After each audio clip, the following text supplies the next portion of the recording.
You have done it 1,000 times. You reach down, grab your phone charger, and pull it out of the wall. And for just a fraction of a second, there it is.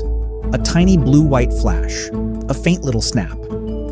Most people barely notice it. Some people have noticed it for years and quietly wondered if something is wrong with their outlet, or their charger, or their wiring. Nothing is wrong.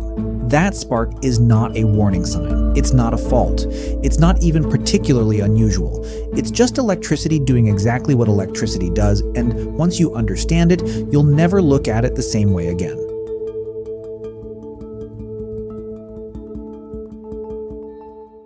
Let's start with what's happening before you even touch the charger. Your wall outlet is live. It's constantly maintaining a voltage. In the US, that's around 120 volts alternating between positive and negative 60 times per second. The outlet isn't waiting for something to be plugged in. The potential is just there, held at the ready. Now, your phone charger isn't a passive object. The moment it's plugged in, it contains capacitors, small components whose entire job is to store electrical charge. Think of them like tiny reservoirs. They fill up fast, hold a charge, and they're what allow your charger to smooth out the power before it reaches your phone's battery. When the charger is connected and working normally, those capacitors are charged. The circuit is closed, current is flowing, everything is in equilibrium. But the moment you start pulling the plug out, even a millimeter before the prongs fully leave the socket, that equilibrium breaks. And electricity under the right conditions doesn't need a physical connection to move. If the voltage is high enough and the gap is small enough, current can jump through air. This is called electrical arcing, and it happens at the exact moment your charger prongs are almost, but not fully, out of the socket. The gap between the prongs and the contacts is tiny. The voltage is still there, trying to maintain the circuit. And because your charger's capacitors are still holding charge and trying to discharge, there's a sudden, brief surge of current attempting to bridge that microscopic gap. The air between the prongs ionizes. Electrons jump. Light is released. That's the spark. It lasts microseconds. It's over before your brain has fully registered it. The color is actually telling you something specific. When electrons collide with air molecules, mostly nitrogen and oxygen, those molecules get energized and release photons as they settle back down. The particular energies involved in a short, high-voltage air discharge tend to produce light in the blue and violet range of the visible spectrum. It's the same principle behind lightning, neon lights, and plasma globes. Different gas, different pressure, different scale, but the same underlying physics. That blue-white flash isn't random.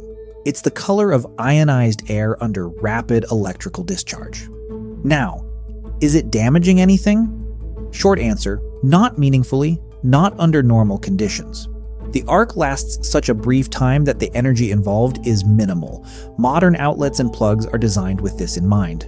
The contacts inside a standard wall outlet are built to handle thousands of connect-disconnect cycles, including the small arcing that comes with each one. Where arcing becomes a real problem is in industrial settings. High-voltage switchgear, large motors, circuit breakers, where the current and voltage are orders of magnitude higher. In those environments, arc flash is a serious engineering concern and a genuine safety hazard. But your phone charger? The energy is negligible. Early electrical engineers in the late 19th century were actually quite troubled by arcing. Thomas Edison's direct current systems and Nikola Tesla's alternating current systems both had to grapple with the fact that switches and connectors would arc every time a circuit was broken. This led to a whole field of electrical engineering dedicated to arc suppression, designing switches, relays, and connectors that could interrupt current cleanly without damaging themselves or igniting nearby materials. The humble wall outlet, boring as it looks, is the end result of over a century of refinement in arc management.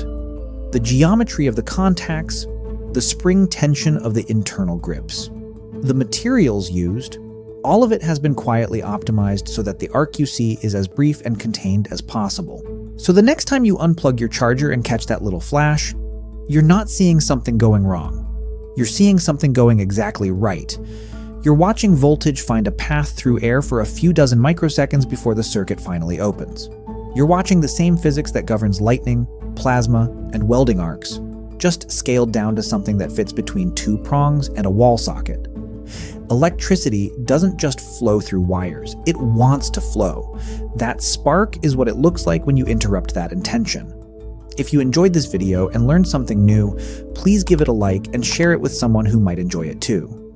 Don't forget to subscribe to Decoding Everyday, and turn on the notification bell so you never miss our next everyday mystery. Let me know in the comments, what should we decode next? Thanks for watching. I'll see you in the next one.